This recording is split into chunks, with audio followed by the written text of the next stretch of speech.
ठीक है।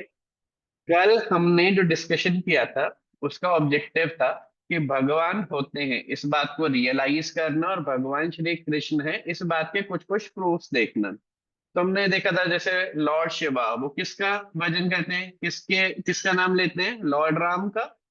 फिर हमने गणेश जी का देखा था, फिर हमने ब्रह्मा जी का देखा था ना ऐसे। तो हमने कल इस तरह से कुछ कुछ पॉइंट्स चर्चा करे थे। आज भी हम एक इसी तरह का टॉपिक और डिस्कस करने वाले हैं। आज हम ये जानने की कोशिश करेंगे कि ये जो हम देखते हैं, ये विच वी कॉल बॉडी, बोलते हैं ना शरीर, बॉडी, आईज, नोज, ईयर, ये जो बॉडी होती है, इस बॉडी के अंदर और क्या क्या चीजें हैं जो हम देख नहीं पाते, उन बातों को और गहराई में डिस्कस करने की कोशिश करेंगे। ठीक है ना। कल के मैं पहले कुछ विनर्स को अनाउंस कर दूं। कल के नोट्स के जो विनर्स हैं, जो नोट्स बहुत अच्छे से बनाए थे और मेरे को भेजे थे, उसमें जो सबसे अच्छे नोट्स थे वो थे कामाख्या के। कामाख्या, मुजफ्फरनगर। कामाख्या ए क्लास में। तो मैं जब भी किसी का नाम बोलूंगा आप सबको क्या बोलना है, हरि बोल, just like we clap for someone. अभी क्या करेंगे, हरि बोल। तो कल के नोट्स का दो विनर हैं, जिसमें एक है कामाख्या, हरि बोल। And then Bhumi from Dadri. Bhumi from Dadri, Hari बोल। उन्होंने बहुत अच्छे नोट्स बनाए थे। ठीक है ना। इसके बाद क्विज में जिन्होंने बेस्ट स्कोर किया है, देखो ये जो विनर्स चूज किए गए ना, ये दो पैरामीटर पे चूज किए गए हैं, जिनके बेस्ट स्कोर है और जो जल्दी किए थे। मान लो किसी ने आज अटेम्प्ट किया, भले ही उसके 100% मार्क हो, तो अब वो तो बेचारा रह जाएगा ना, क्योंकि कुछ बच्चे कल ही अटेम्प्ट कर दिए थे सबसे पहले। तो टाइम और नंबर दोनों चीजें। तो उसमें प्रिया फ्रॉम टोंक, जयपुर। प्रिया आई है।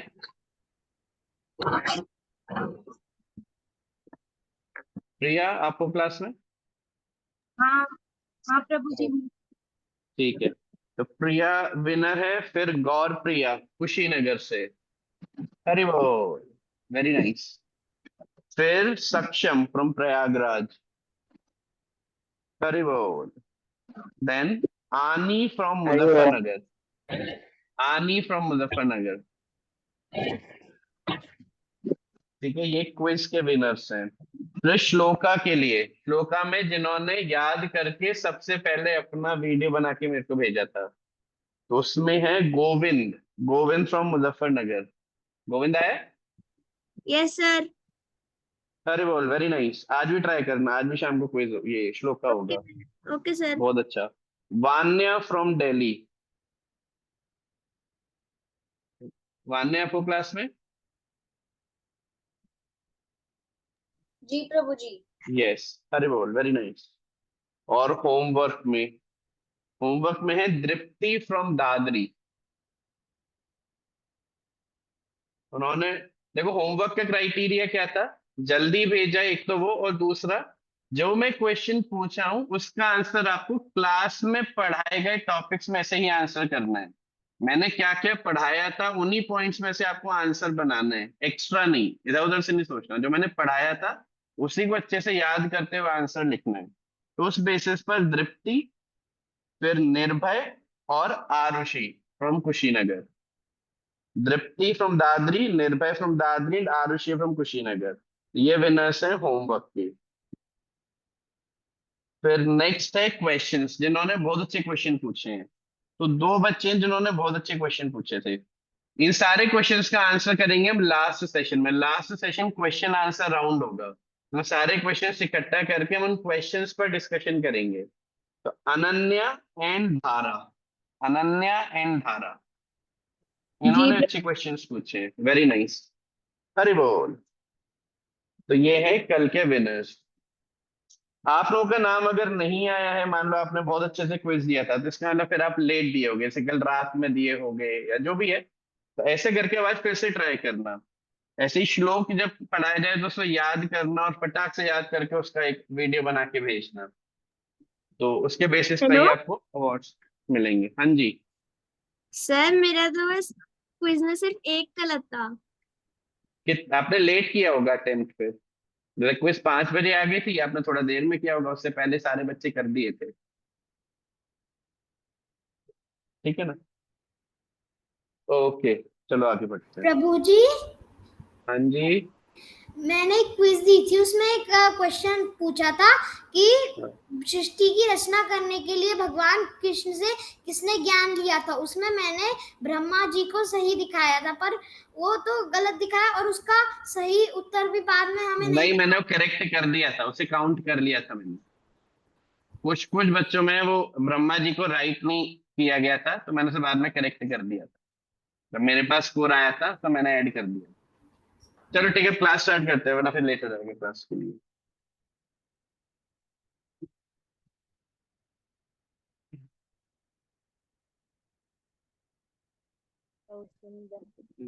हरे कृष्णा प्रभु जी।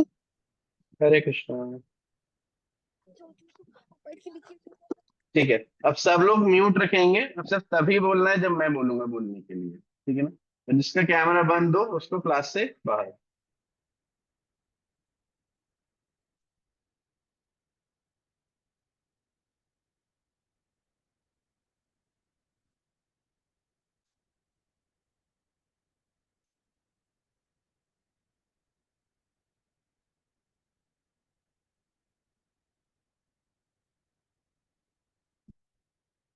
ओके,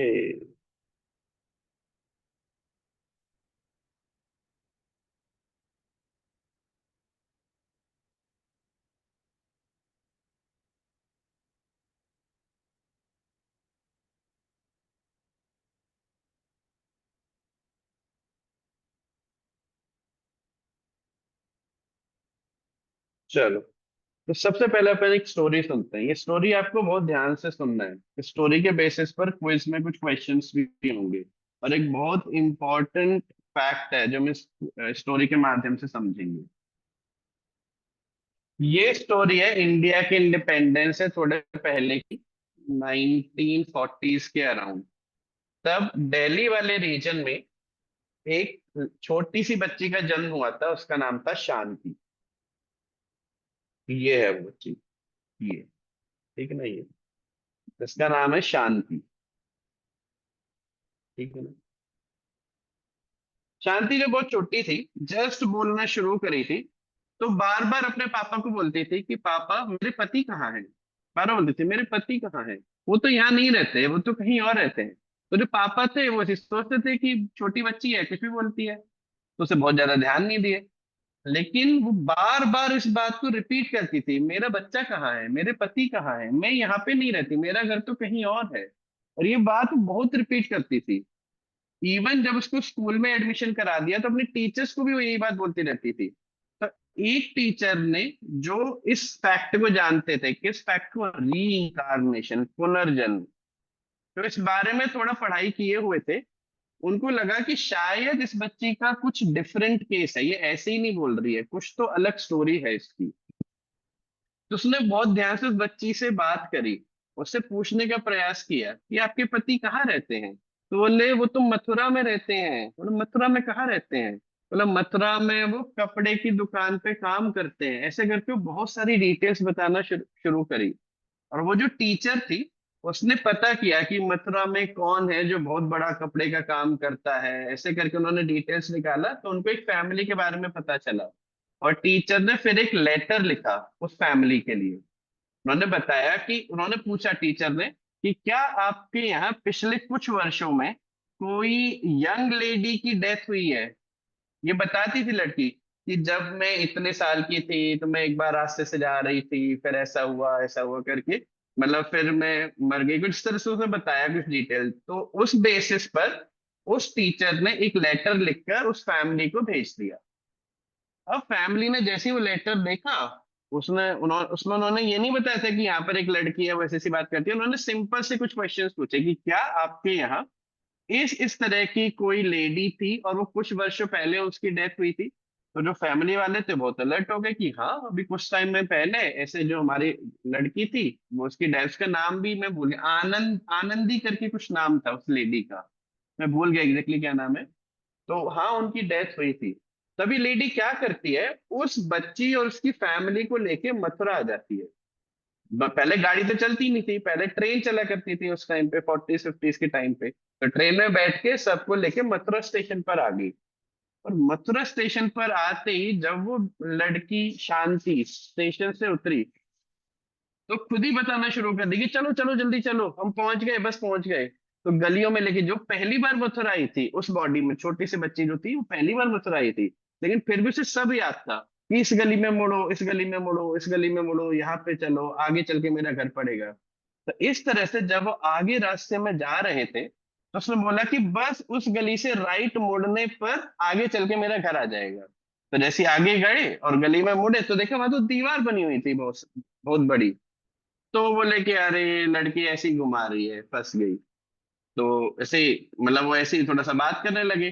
तो उनको पता चला कि वो दीवार पहले नहीं बनी हुई थी, वो जस्ट अभी कुछ दिन पहले ही उस दीवार को बनाया गया था, यानी कि वो दीवार थी नहीं, वहां पे रास्ता था पहले। तो फिर लोग अलर्ट हो गए कि यस, मतलब लड़की सही बोल रही थी। तो जब पता किया, उस गली में आगे चल के था एक घर, और जब उस घर में गए तो जैसे ही शांति ने पूरी फैमिली मेंबर्स को देखा, वो एकदम भागते ही अपने पति को ऐसे करके, वो जो पहले शरीर में जो भी उसके पति रहे होंगे उनको पकड़ लिया, बच्चे को देख के बोलने लगी कि तू कैसा है, मैं तुझे बहुत याद करती थी, मुझे बहुत चिंता होती थी, ऐसे करके बात करने लगी, छोटी सी बच्ची 5 6 साल की। इस तरह से खूब सारी बात करने लगी। जब ये इस तरह का डिस्कशन हुआ था, तो जो फैमिली थी दूसरी, उन्हें लगा कि ये कोई मतलब हमको ऐसे लूटने के लिए कुछ ऐसे चालबाजी करे, लड़की को पहले से कुछ प्लान करके लेके आए हैं। तो उन्होंने क्या किया, उस छोटी बच्ची से बहुत सारे क्वेश्चंस पूछे, जो सिर्फ उस लेडी को पता था, जिनके आंसर, जो पहले जिसकी डेथ हो चुकी थी। आप समझ पा रहे हो स्टोरी जो जो मैं बता रहा हूँ, क्या चल रहा है? ध्यान से सुनना अब, है ना? हाँ। ध्यान से सुनना अब। तो उन्होंने जो जो क्वेश्चंस पूछे, उसको हर एक आंसर बिल्कुल डिटेल में याद था। इनफैक्ट घर के अंदर एक तिजोरी बनी हुई थी, जैसे अंडरग्राउंड तिजोरी थी, मतलब ऐसे जमीन थी लकड़ी की, उसके बीच में एक छोटा सा दरवाजा था जो किसी को नहीं पता था, सिर्फ घर के ही बहुत मुख्य लोगों को पता था। उस पे कारपेट डाल रखा था, कारपेट हटाते थे, और चाबी की भी एक पर्टिकुलर पोजीशन थी, वहां से निकाल के वो गेट खोल के फिर उसमें जाया करते थे। तो शांति ने वो भी बता दिया था कि वहां देखो तिजोरी में आप नीचे जाना तय खाने में, वहां एक संदूक रखा है हरे रंग का, उस संदूक के अंदर मेरी साड़ियां रखी हुई थी, मेरे सोने के जेवर रखे थे, कान के कुंडल रखे हुए हैं, उसमें कुछ ऐसी ऐसी चीजें रखी हैं, सब उसने बता दिया। और वास्तव में वहां पे वो रखे हुए थे, घर वाले जानते थे। तो कंफर्म हो गया कि ये वही लेडी है जो अपना शरीर, जो जो पहले जिसकी डेथ हुई थी। जैसे ही ये बात न्यूज में आना शुरू हुई, उस टाइम जो गांधी जी थे 1940s के आसपास, तो गांधी जी भी स्टोरी में इन्वॉल्व हुए थे। और वास्तव उन्होंने एक ग्रंथ भी लिखा था री के ऊपर। फिर ये बात पूरे इंडिया के बाहर जो बड़े बड़े साइंटिस्ट री को स्टडी करते थे, उनमें से एक साइंटिस्ट थे इयान स्टीवेंसन। इयान स्टीवेंसन ने, नाम याद नहीं रखना है, मैं जो एक लेसन बता रहा हूँ वो याद रखना है। इयान स्टीवेंसन जब इंडिया आए और ये इन केसेस पर स्टडी किया, तो ऐसे एक नहीं बहुत सारे केस मिले। और वहां से रीइंकारनेशन को एक साइंटिफिक फैक्ट की तरह अब कॉलेजेस में स्टडी किया जाने लगा, कि वास्तव में रीइंकारनेशन एक साइंटिफिक फैक्ट है, ये होता है। अब लोग ये नहीं जानते कि कैसे होता है, लेकिन वहां से एक सिद्धांत प्रस्तुत हो गया कि रीइंकारनेशन, रीइंकारनेशन मतलब पुनर्जन्म। एक व्यक्ति अपना शरीर छोड़ के अब दूसरी बॉडी में चला गया है, उसे सब याद है पहले का। तो ये क्या चीज है? रीइंकारनेशन। क्या बोलते हैं इस टर्म को? री इनकारनेशन। इसका क्या अर्थ होता है, इसको समझना। देखो ये वर्ड होता है री इनकारनेशन,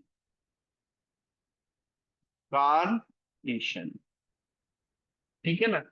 अच्छा, कार्निवोरस शब्द सबने सुना है? हाथ उठाओ। कार्निवोरस, कार्निवोरस क्या होता है? कार्निवोरस सुना है सबने? Yes, very good. कार्निवोरस मतलब जो फ्लैश खाता है। कार्निवोरस मतलब जो फ्लैश ईटिंग एनिमल्स होते हैं उन्हें कार्निवोरस बोलते हैं। तो ये जो बॉडी होती है ना, बॉडी है, इसे बोलते हैं corn, CARN, corn, body, corn. इसलिए जो इस बॉडी को खाता है उसे बोलते हैं कार्निवोरस, कार्न पर जीने वाला, कार्न को खाने वाला, वो बन जाता है कार्निवोरस। समझे? अब इनका क्या अर्थ होता है? अंदर जाना। तो इन कार्न, कौन बता सकता है इन कार्न का क्या अर्थ होगा? इन कार्न, इन कार्न, इन प्रभु मतलब अंदर जाना। हाँ बोलो। बॉडी के अंदर जाना। Very good. इस फ्लैश, इस बॉडी के अंदर जाने को बोलेंगे इनकार्न, और री इनकार्न का मतलब क्या होगा, दोबारा इस बॉडी के अंदर जाना। तो जब डेथ होती है तब कुछ ऐसा होता है जो यहाँ से बाहर निकलता है, फिर एक दूसरी बॉडी में चला जाता है। तो इस बॉडी की डेथ होगी, फिर वहां से निकलेगा, फिर तीसरी बॉडी में चला जाएगा। तो ये कौन है जो इधर से उधर, इधर से उधर, उधर से इधर ऐसे चलता चला जा रहा है? इस फैक्ट को आज हम बहुत अच्छे से स्टडी करने वाले हैं। समझ में आया? अब ध्यान से समझना आगे। तो स्टोरी क्लियर हुई शांति की। शांति की स्टोरी एक ऐसी स्टोरी थी जो बहुत बड़ा फैक्ट बनी इस बात को सिद्ध करने के लिए कि पुनर्जन्म होता है। होते तो पहले भी थे लेकिन कोई मानता नहीं था। पहले ऐसे ही छोटा मोटा किसी ने सुन लिया तो सुन लिया, लेकिन इसके बाद एक साइंस के रूप में प्रस्तुत हो गया था, री इंकारनेशन थ्योरी। और बहुत सारे साइंटिस्ट उस पर काम करे थे। अब ये कैसे काम करता है इस बात को हम समझेंगे। अब देखो, रीइंकारनेशन बाकी सब लोगों ने जो इंडिया के बाहर थे कब एक्सेप्ट किया, 1940s 1950s के टाइम पे। लेकिन भगवत गीता कब लिखी गई है, आज से 5200 ईयर्स पहले। भगवत गीता बहुत पुरानी बुक है, 5000 साल पहले की बुक है।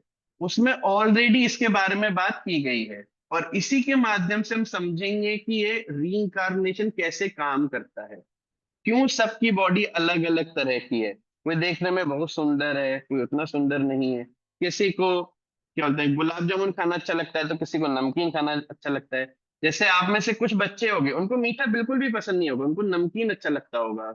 जैसे वो लेस कुरकुरे ये चीज खाना। कुछ ऐसे होंगे उनको स्वीट्स बहुत अच्छी लगती होंगी। होता है कि नहीं होता है ऐसा? तो ऐसा डिफरेंट नेचर क्यों है, कि कहाँ से हमारे अंदर ये एटीट्यूड निकल के आता है? ये सारी की सारी अंडरस्टैंडिंग आज हम इस श्लोक के माध्यम से समझेंगे। ठीक है? अब बताओ कौन कौन एक्साइटेड है ये चीज जानने के लिए कि वास्तव में ये है क्या? बताओ। सब लोग एक्साइटेड हो? Very good. ठीक है ना? अब आगे समझते हैं। देखो मैं कुछ क्वेश्चन पूछूंगा अभी थोड़ी देर में, अगर आप बहुत अच्छे से सुने होगे तभी आंसर कर पाओगे, वरना फिर इधर उधर से याद करके आंसर करोगे, वो गड़बड़ हो जाएगा उसमें। अब इस श्लोक को बोलते हैं, ये श्लोक है चैप्टर 2 में। भगवद गीता में कितने चैप्टर्स थे? 18। कल सब लोगों ने आंसर भी किया था इसको। इस 18 चैप्टर में से जो सेकंड चैप्टर है, इस चैप्टर के अंदर ये वाला श्लोक आता है जो हम पढ़ रहे हैं। चलो सब एक बार बोल के देखते हैं। देहिनोऽस्मिन् यथा देहे कौमारं यौवनं जरा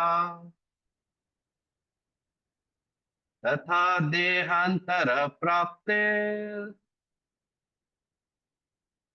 धीरस्तत्र नामुह्यते। देहिनोऽस्मिन् यथा देहे कौमारं यौवनं जरा तथा देहांतर प्राप्तिर्धीरस्तत्र नामुह्यते। देहिनोऽस्मिन् यथा देहे कौमारं यौवनं जरा तथा देहांतर प्राप्तिर्धीरस्तत्र नामुह्यते। देखो, देहिनो अस्मिन् यथा देहे, यथा देह का क्या अर्थ है, बस सुनते जाना अपने आप समझ में आ जाएगा, ये डिफिकल्ट नहीं है। यथा देह मतलब जिसका ये देह है। देह मतलब समझते हो, देह मतलब बॉडी, ये शरीर, इसको क्या बोलते हैं? देह। तो ये याद रखना है, देह मतलब क्या होता है? बॉडी।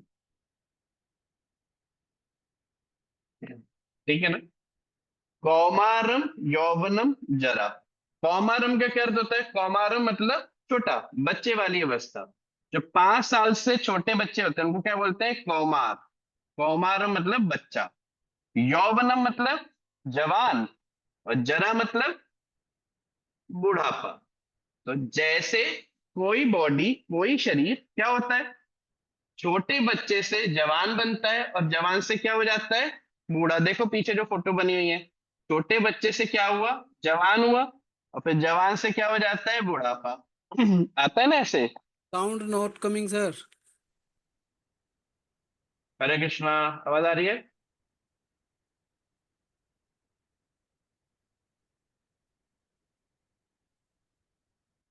अरे बोल, आवाज आ रही है सबको? जी गुरुजी, आपकी आवाज आ रही है। यस। ठीक है, आगे देखो फिर। तो जिस तरह से एक बॉडी, एक शरीर क्या होता है, कौमार अवस्था से, छोटे बच्चे की अवस्था से जवान होता है, जवान से बूढ़ा हो जाता है। कौन हो रहा है, अब ये समझना ये बात। देखो, देहिनो अस्मिन, यथा देह मतलब जिसका ये बॉडी है, तो किसका ये बॉडी है? जो इसके अंदर रहता है उसका ये बॉडी होगा ना। अंदर कौन रहता है? सोल। अंदर कौन रहता है? सोल, जिसे हम क्या बोलते हैं? आत्मा। आत्मा जो इस शरीर में है, वो शरीर क्या करता है, धीरे धीरे अपना आपको चेंज करता है। तो जैसे धीरे धीरे शरीर अपने आप को बदल रहा है, हर सेकंड बदल रहा है, और ऐसे करके छोटे से बड़ा हो गया और बड़ा हो गया और बूढ़ा हो गया, ठीक वैसे ही तथा देहांतर प्राप्ति, देहांतर मतलब देह अंतर प्राप्ति, अंतर मतलब चेंज, देहांतर मतलब बॉडी में चेंज। देखो, बुढ़ापे के बाद क्या होता है, बॉडी की डेथ हो जाती है, बॉडी मर जाती है। तो उस टाइम पर आत्मा क्या करती है, एक बॉडी से निकल के कहां चली जाती है? दूसरी बॉडी में। जैसे मान लो आप किसी घर में रह रहे हो और वो घर रेंट पे हो। अगर आप किसी घर में रह रहे हो, घर रेंट पे हो, तो मान लो मकान मालिक बोले कि भाई अब घर पे हमको कुछ काम वाम कराना है, आप किसी और घर में चले जाइए। तो व्यक्ति क्या करेगा, अपना घर छोड़ के दूसरे घर में चला जाएगा। उस घर पे अब कुछ काम वाम किया जाएगा, वो घर अपने प्रभु लिए जी यूज आवाज है। नहीं आ कितने बच्चों को मेरी आवाज आ रही है अच्छे से? गुरुजी आ रही है आवाज अच्छे से। जिसको आवाज नहीं आ रही वो, तो जिसको यस नहीं आ सर। रही वो, सबको आ रही है ना आवाज? Yes sir. ठीक है, जी प्रभु जी। ठीक है। वो हैंड हैंड डाउन कर लो। जिसको नहीं आ रही है वो एग्जिट करके दोबारा ज्वाइन करके देख लो।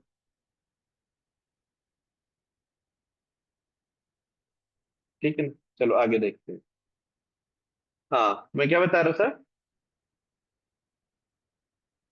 हम्म। तो जैसे बुढ़ापे के बाद बॉडी की डेथ हो जाती है, तब आत्मा क्या करती है, ये उस बॉडी में से निकल के किसी और में चली जाएगी जहां पर नई बॉडी बन रही हो। समझ में आया? जैसे मान लो पुराना घर है, वो टूट फूट हो रहा है उसमें, तो क्या करते हैं अपन, उस वाले घर को छोड़ देते हैं, किसी नए घर में चले जाते हैं, नए घर अपना कंस्ट्रक्ट कराते हैं, जैसे रेडी हो जाते हैं उसके अंदर शिफ्ट हो जाते हैं। तो देखो, घर बदल गया, लेकिन जिसका घर था वो तो एज इट इज यहां से उठ के बस वहां चला गया। समझ में आया? इसी को क्या बोलते हैं? री इनकारनेशन। री, दोबारा एक बॉडी में से निकल के दूसरी बॉडी में चला गया। अब देखो, इसके प्रूफ क्या है कि वास्तव में एक सोल, एक आत्मा नाम की चीज होती है जो एक बॉडी से दूसरी बॉडी में जाती है। इसके क्या क्या प्रूफ हैं, इसको थोड़ा जानने की कोशिश करते हैं।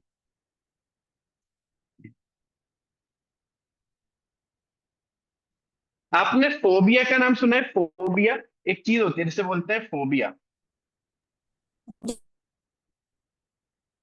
फोबिया मतलब बहुत सीवियर फियर। फोबिया मतलब बहुत सीवियर फियर, छोटा मोटा डर नहीं, बहुत सीवियर फियर।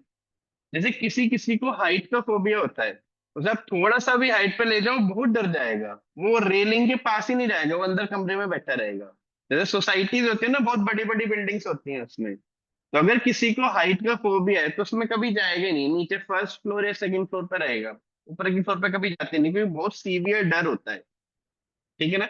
ऐसे ही किसी को वेपन का फियर होता है। वेपन मतलब जैसे चाकू है, तो जैसे ही किसी के हाथ में चाकू देखेगा उसको पसीने आने लगेंगे, घबरा जाएगा। सामान्य व्यक्ति को इतना डर नहीं लगता, लेकिन जिसको फोबिया होता है उसे बहुत भयंकर डर लगता है। तो सब, मुझे छोटे में पॉइंटेड ऑब्जेक्ट्स का फियर था। जैसे कील होती है ना, कील, मान लो किसी कमरे में कील लगी हुई है और उसके ऊपर कुछ टंगा हुआ नहीं है, तो मेरे को जैसे ही वो कील दिख जाती थी, मेरे को ऐसा लगता था कि जैसे मैं, मेरा पैर स्लिप होगा और मैं उस कील के ऊपर गिर जाऊंगा, कील मेरे को लग जाएगी, मेरे को चोट आ जाएगी उससे, ऐसा मेरे को बार बार लगता रहता था। ऐसे फोबिया बोलते हैं। ऐसी और भी फोबिया का नाम सुना है आपने? पानी से फोबिया होता है, पानी से, स्विमिंग पूल देखेगा, नदी देखेगा, ओशन देखेगा, बहुत डर जाएगा, पास में नहीं जाएगा, दूर जाएगा। तो फोबिया क्यों होते हैं, इसको समझते हैं। लास्ट लाइफ में जब बॉडी को छोड़ते समय वो सोल मतलब जैसे मान लो कोई व्यक्ति, जैसे आपने कभी पिक्चर में देखा होगा जैसे कभी कभी क्या करता है, हीरो विलेन को ऐसे मान लो छत की बाउंड्री पे ले जाएगा और ऐसे करके पकड़ लेगा कि बता अब गिराऊं तेरे को, अभी गिराऊं गिराऊं गिराऊं। तो मरने से पहले वो क्या बार बार उस हाइट को देख रहा है और उसे दिखाई दे रहा है कि अगर मैं गिरा यहाँ से तो मैं मर जाऊंगा। तो वो जो इतनी देर का जो एक्सपीरियंस है ना कि इसकी वजह से मैं मरने वाला हूँ, इसकी वजह से मैं मरने वाला हूँ, और फिर उसे छोड़ दिया जाए तो ऊपर से पूरा डरता हुआ आएगा और नीचे जाके धाम से गिरेगा। तो बहुत देर तक उसको एक्सपीरियंस किसका हो रहा था, उसको एक्सपीरियंस हो रहा था हाइट का, कि हाइट की वजह से मैं मरने वाला हूँ, हाइट की वजह से मैं मरने वाला हूँ। तो क्या होगा, उस आत्मा को, उस सोल को उस पर्टिकुलर टाइम पर हाइट की वजह से फियर एंटर कर जाएगा। जैसे आपने नोटिस किया है, बहुत छोटे में अगर आपको करंट लग जाए, मान लो आपने किसी बॉडी को टच कर आपको करंट लग गया, फिर आप उसके पास कभी नहीं जाते हो, देखा है आपने, नोटिस किया है। जैसे छोटे में कहीं से करंट लग जाए कहीं भी, तो फिर क्या करोगे, दोबारा वहां पे जाने में 4 बार सोचोगे जाए कि नहीं जाए, तो बहुत डर लग रहा है, नहीं नहीं नहीं नहीं नहीं जाएंगे। तो छोटे बच्चे को किसी चीज से डरा दो तो बच्चा फिर आता नहीं है उसके पास, देखा है आपने, क्यों बताओ? क्योंकि उसके दिमाग में ये इंप्रेशन बैठ गया कि ये मेरे लिए डेंजरस है, इसमें मुझे दिक्कत होता है, ये मतलब मेरी बॉडी को कुछ ऐसे हानि पहुंचाता है। समझ पा रहे हो ये बात? उसी तरह से जब बॉडी की डेथ हो रही होती है, उस टाइम पर जिस चीज की वजह से बॉडी की डेथ होती है, सोल को उस चीज से क्या होने लगता है, फियर आने लगता है। ऐसे ही मान लो किसी को जैसे पुलिस कभी कभी ऐसे चोरों को या कभी डाकुओं को ऐसे बंदूक चला चला के मारती है। तो मान लो कोई ऐसे भाग रहा है और पीछे से कोई बंदूक लेके चल रहा है, एक गोली चलाई पैर में लग गई तो मरा नहीं, लेकिन उससे दूसरी गोली चलाई कमर में लग गई तब भी नहीं मरा, तीसरी गोली चलाई कंधे पर, लेकिन दर्द हो रहा है उसको, भयानक दर्द हो रहा है, लेकिन मर नहीं रहे। और फाइनली मान लो एक गोली चलाई उससे उसकी डेथ हो गई। तो अब मुझे बताओ नेक्स्ट लाइफ में उसे किस चीज का फियर होगा? गन का। होगा कि नहीं होगा? क्योंकि तुमने देखा इसकी वजह से मेरी बहुत बहुत सीवियर पेन हुआ था मुझे। तो जो सोल होती है उस पर एक इंप्रेशन बन जाता है, ऐसे ठप्पा लग जाता है कि भाई गन से दूर रहना, गन बहुत डेंजरस चीज है। इसी को फोबिया बोलते हैं। किसी को जैसे मान लो कोई व्यक्ति गाड़ी से जा रहा था किसी नदी के किनारे और गाड़ी स्लिप हुई और वो पानी में जाके गिर गया, तो क्या होगा, ऐसा तो नहीं कि पानी में गिरते ही मर जाएगा। और मान लो वो डूब रहा है और वो परेशान हो रहा है और वो पानी अंदर चला जा रहा है, कभी बाहर आ रहा है कभी अंदर जा रहा है, ऐसे बार बार प्रयास करते करते उसने अपनी बॉडी लीव कर दी। समझ रहे हो? तो बताओ किससे फियर होगा उसको? वाटर। वाटर से। ऐसे व्यक्ति को वाटर से फियर होता है। ऐसे ही एक फियर होता है क्लॉस्ट्रोफोबिया। क्लॉस्ट्रोफोबिया मतलब बहुत छोटे से एरिया में अगर उस व्यक्ति को बिठा दिया जाए तो उसे बहुत डर लगने लगता है। जैसे लिफ्ट के अंदर जाने में से डर होता है कि बहुत छोटा सा एरिया होता है और वो बंद एरिया होता है, उसको बोलते हैं क्लॉस्ट्रोफोबिया। क्लॉस्ट्रोफोबिया क्यों होता है? लास्ट लाइफ में मान लो उसे किसी डिब्बे के अंदर बंद कर दिया गया। जैसे आप जानते हो गुरु गोविंद सिंह जी के जो 2 बेटे थे, उनको बहुत छोटे से ऐसे दीवार में चुनवा दिया गया था, बहुत छोटा सा एरिया था, तो दोनों बच्चे अंदर खड़े हुए थे और ऐसे ईंटें लगा लगा के पूरा उसको बंद कर दिया। अब अंदर क्या होगा, धीरे धीरे ऑक्सीजन खत्म होना शुरू हो जाएगी, और जैसे जैसे ऑक्सीजन खत्म होगी सांस लेने में दिक्कत होगी और फाइनली क्या होगा, बॉडी खत्म हो जाएगी। समझ रहे हो? तो ऐसे मान लो कोई व्यक्ति किसी जगह पे बंद रहा हो और धीरे धीरे ऑक्सीजन की कमी होती गई और वो एकदम से नहीं मरा, धीरे धीरे बहुत पेन के साथ वो अपनी बॉडी लीव करता है। ऐसे व्यक्ति को नेक्स्ट लाइफ में किस चीज से डर लगेगा? छोटे एरिया से, कि यहाँ पर भी मेरे साथ वही होगा, ऑक्सीजन कम होगी और मैं मर जाऊंगा। जिसको क्या बोलते हैं? फोबिया। अब ईमानदारी से बताओ फोबिया समझ में आया क्या होता है फोबिया सबको? जी गुरुजी। अच्छा, यस क्यों मुझे। होता है फोबिया ये समझ में आया, क्यों होता है फोबिया? जी Guruji. Yes, yes, very good. तो फोबिया अपने आप में एक प्रूफ है। देखो लास्ट लाइफ थी इसीलिए तो इस लाइफ में फोबिया था। अगर लास्ट लाइफ नहीं होती तो भाई सबको एक ही तरह का डर लगता, भाई सब अगर सिर्फ ये बॉडी के बने हुए होते तो सबको एक ही चीज अच्छी लगती, एक ही चीज खराब लगती। अगर मुझे किसी अलग चीज से डर है, सक्षम को अलग चीज से डर है, आनी को अलग चीज से डर है, कौशिकी को अलग चीज से डर है, तो तभी संभव है ना जब हमारा एक्सपीरियंस कुछ अलग रहा होगा पहले। जैसे आप अपने आपका कुछ अपनी लाइफ में अलग एक्सपीरियंस है, आप मान लो साइकिल चलाए और साइकिल से जाके गिर गए, कोई व्यक्ति बाइक चला रहा था, बाइक चला के गिर गया, तो अब वो अगली बार जब चलाएगा बाइक और साइकिल तो ध्यान से चलाएगा ना, बहुत केयरफुल हो जाएगा उस एरिया में जाने में कि भाई यहाँ गड्ढा है, यहाँ जाके गिर जाएंगे। कैसे पता चला कि यहाँ पे हमको ध्यान रखना है? क्योंकि पहले कुछ हुआ था ना हमारे साथ। ये बात आ रही है समझ में? तो पहला प्रूफ क्या है रीइंकार्नेशन का? फोबिया।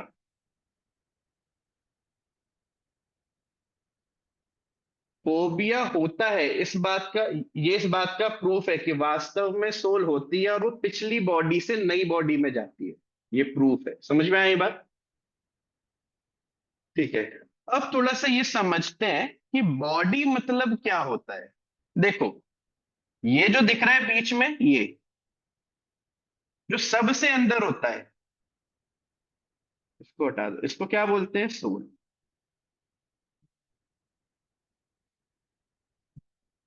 जो सबसे अंदर होता है, ये डायग्राम आपको अपने बुक में बनाना है। कैसे बनाओगे डायग्राम, इसको समझ लेना। जैसे एक सर्कल बनाओगे, तो उसके ऊपर एक और सर्कल बनाओगे और फिर एक और सर्कल बनाओगे। ऐसे 3 सर्कल बनाओगे आप। ठीक है। जो सबसे अंदर वाला सर्कल है वो क्या रिप्रेजेंट करता है? सोल को। और जो सबसे बाहर वाला सर्कल है वो ये है, ये वाली बॉडी जो हम देख पाते हैं, जिसको हम बॉडी बोलते हैं। ये बॉडी एक्चुअली कैसी बॉडी होती है? इसे बोलते हैं gross body. Gross body. Gross body का क्या अर्थ है? ग्रॉस बॉडी मतलब वो बॉडी जो दिखाई देता है। ग्रॉस का अर्थ होता है, ग्रॉस मतलब जो हम एक्सपीरियंस कर सकते हैं, देख सकते हैं, टच कर सकते हैं, फील कर सकते हैं। समझ में आया? तो ये बॉडी कैसे टच कर सकते हो ना, देख सकते हो अच्छे से, तो ये बॉडी कैसी हुई? Gross body. और ये किस चीज की बनी होती है? 5 चीजों की। कोई बता सकता है 5 चीजें कौन सी होती है? बाहर वाली बॉडी 5 चीज की बनी होती है, कौन बताएगा? देखते हैं। आद्या। आद्या बेटा बताओ। अग्नि, यस, वायु, यस, जल, यस। आकाश हाँ, और पृथ्वी। Very good. इन्हें बोलते हैं 5 मेजर एलिमेंट्स। क्या बोलते हैं इनको? 5 मेजर एलिमेंट्स। 5 major elements. और ये कौन कौन से हैं? फायर, अर्थ, स्काई, एयर और कौन सा बचा? धरती, अग्नि, वाटर। ठीक है ना? ये आपको याद रखना है, 5 मेजर एलिमेंट्स जिससे ये बॉडी बनी हुई होती है, बाहर वाली बॉडी। ठीक है। तो बाहर वाला सर्कल क्या रिप्रेजेंट करता है बताओ? Gross body. ग्रॉस बॉडी मतलब 5 एलिमेंट्स। अंदर वाला सर्कल, जो बीच वाला सर्कल है, ये क्या है? Subtle body. इसे बोलते हैं सूक्ष्म शरीर, सटल बॉडी। और इसके अंदर क्या होता है? मन, बुद्धि और अहंकार। जैसे सबके पास मन है कि नहीं है? कि पूरी मन कर रहा है कि हम ये काम कर लें, मन कर रहा है कि हम ऐसा कर लें, मन कर रहा है कि हम वैसा कर लें। बताओ कौन से ऑर्गन में है मन? आपके लंग में है कि चेस्ट में है कि लिवर में है कि किडनी में है? किसी को दिखाई दे रहा है कि मन थोड़ा खराब हो गया, चलो उसकी सर्जरी करा लेते हैं? मन कैसा होता है? सूक्ष्म, सटल। ये दिखाई नहीं देता, ये आपके किसी ऑर्गन में नहीं है, ये बस अंदर है। ये है, इसे क्या बोलेंगे? सूक्ष्म शरीर, सटल बॉडी। और ये कितनी चीजों की बनी होती है? 3। सबको याद रखना है ये सटल बॉडी। ये किसका बना होता है? माइंड, यानी कि मन। फिर इंटेलिजेंस यानी बुद्धि। और फाइनली ईगो, मतलब अहंकार। ठीक है। इसके अंदर जाके सोल होती है। सबसे पहले ये जो सबसे ऊपर है, इसके अंदर मन, बुद्धि, अहंकार, और फिर उसके अंदर जाके कौन होता है? सोल। वो हम होते हैं। और वो कहाँ होता है? हार्ट में। सोल कहाँ पर रहती है? याद रखना है सबको। हृदय अर्जुन तिष्ठति, हार्ट में। जो हार्ट होता है ना, इस जगह पे सोल रहती है। अब मुझे बताओ सब लोग, इस पूरी बॉडी के, इस पूरे सिस्टम के कितनी लेयर्स हैं? कितनी लेयर्स हैं? 3। Very good. अब अनम्यूट करना। ठीक है ना, मैं पूछूंगा तब अनम्यूट करना। ग्रॉस बॉडी का क्या मतलब है? ग्रॉस बॉडी कौन सी बॉडी होती है बताओ? आउटर हम टच कर सकते हम हैं। टच कर सकते हैं, देख सकते हैं। ये जिसे देख सकते हैं, टच कर सकते हैं, एक्सपीरियंस कर सकते हैं, वो होता है ग्रॉस। और वो 5 एलिमेंट्स की बनी होती है, ये याद रखना। ये क्वेश्चन आएगा आपके टेस्ट में। ग्रॉस मतलब क्या? जिसे टच कर सकते हैं, फील कर सकते हैं, ठीक है ना। उसके बाद कौन सा होता है? अंदर सटल, और वो किसका बना होता है? माइंड, इंटेलिजेंस और ईगो का। और फिर अंदर जाके होती है सोल। कृष्णांगी क्वेश्चन है कोई? ठीक है, आगे देखो।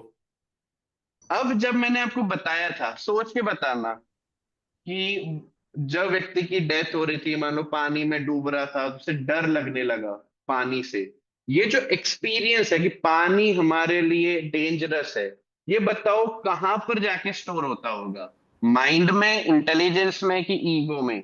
कहां पर होगा बताओ?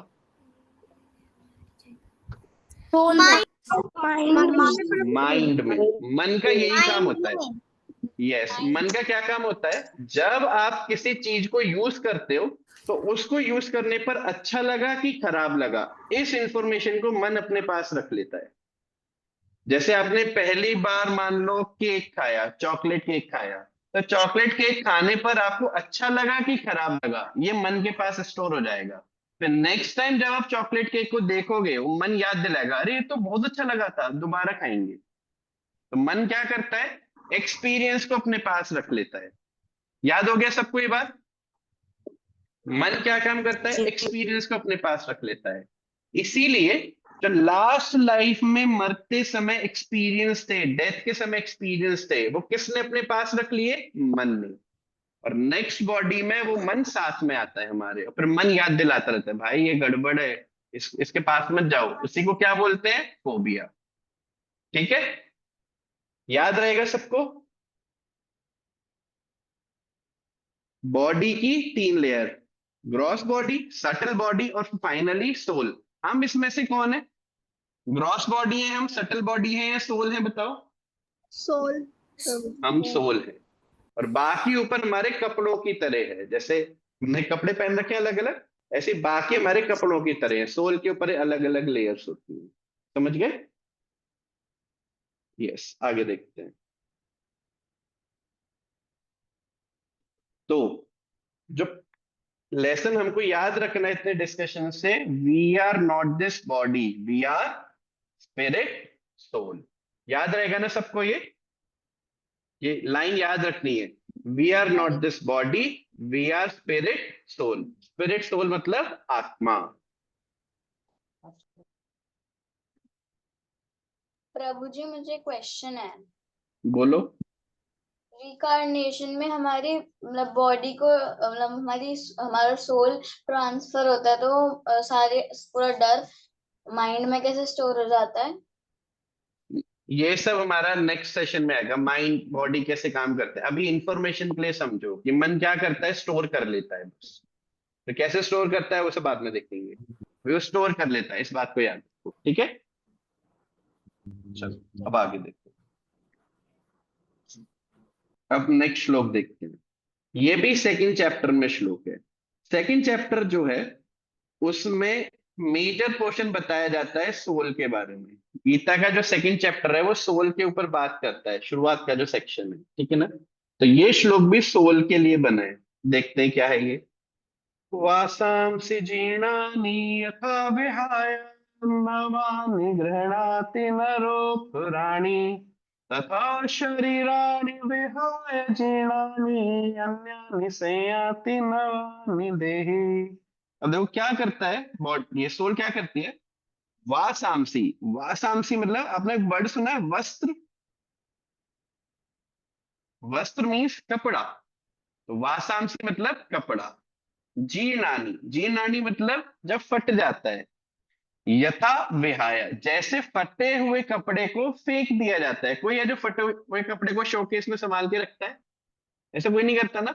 जैसे कपड़ा फट जाता है तो क्या करते हैं? होली के दिन उससे काम करेंगे, या ऐसे कार साफ करने के लिए उसे यूज कर लेंगे। फटे हुए कपड़े को फेंक देते हैं। नवानि गृहणाति नरो प्राणी, और नया कपड़ा पहन लेंगे। नवानि गृहणाति, नया कपड़ा ग्रहण कर लेंगे। तथा शरीराणि विहाय जीर्णानि, तो जैसे बॉडी ने क्या किया, फटे हुए कपड़े को फेंक कर नया कपड़ा ले लिया, उसी तरह से शरीराणि विहाय जीर्णानि, सोल क्या करती है, जब बॉडी काम करने लायक नहीं रहती तो इस बॉडी को फेंक कर दूसरी बॉडी, अन्यानि संयाति, दूसरी बॉडी, नवानी देही, क्या कर लेते, एक्सेप्ट कर लेती है। आया समझ में? ये लिखना नहीं है श्लोक, आपको आपको सुनना है अभी जो मैं बता रहा हूं। इधर देखो सब सामने। यस, जैसे कपड़ा फेंकने पर नया ले लिया, क्योंकि फटा हुआ कपड़ा किसी काम का नहीं है, ऐसी जब सोल देखती है कि बॉडी तो पूरा यूजलेस हो चुकी है, सोल देखते हैं बॉडी पूरा यूजलेस हो चुकी है, बॉडी में पैरालिसिस हो गया है, अब चल फिर नहीं पाती है, या एक्सीडेंट हो गया तो अब हाथ वाथ टूट गया है, पैर वैर टूट गया है, अभी काम की है नहीं, तो सोल क्या करती है, ये वाली बॉडी को छोड़ देती है। और तब हम क्या बोलते हैं, क्या हो गया, डेथ हो गई। डेथ मतलब क्या, बॉडी में से सोल का बाहर निकल जाना, उसे क्या बोलते हैं, डेथ।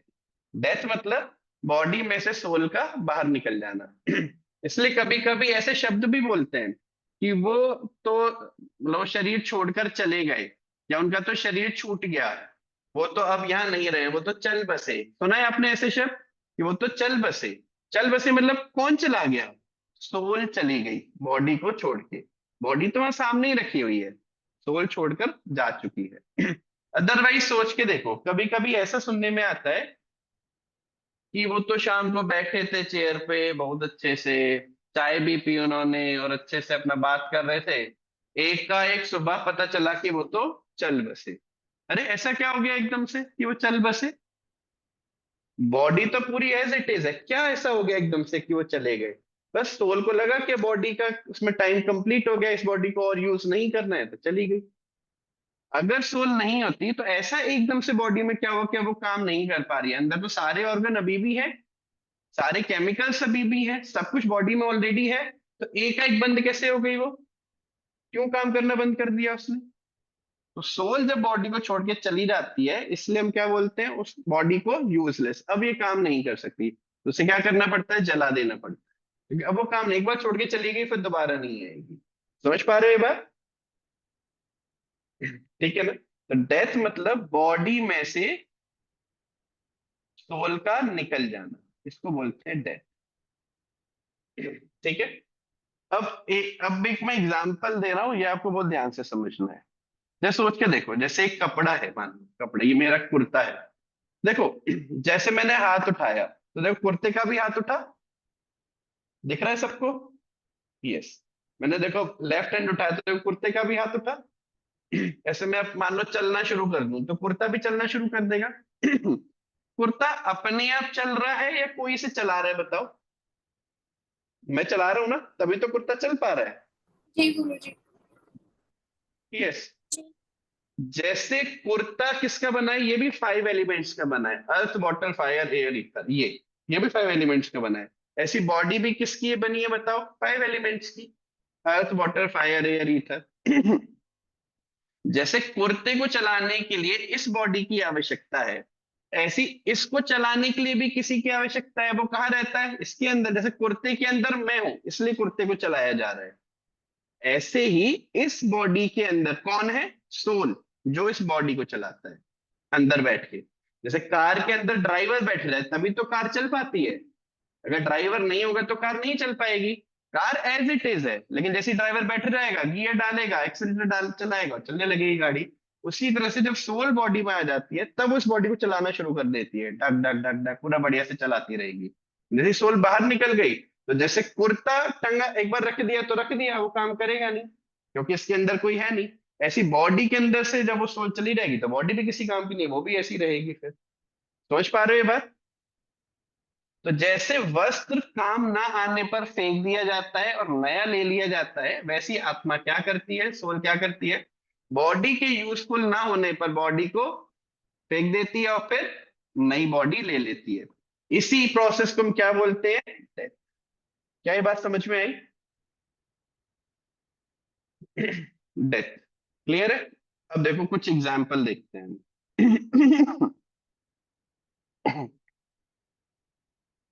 आपने सुना है बचपन में कभी दादी से मम्मी से कभी भूत की कहानी या आहट और ये सब सीरियल आते थे, भूत क्या होता है, घोस्ट क्या होता है, प्रेत क्या होता है, ये सब क्या होते हैं?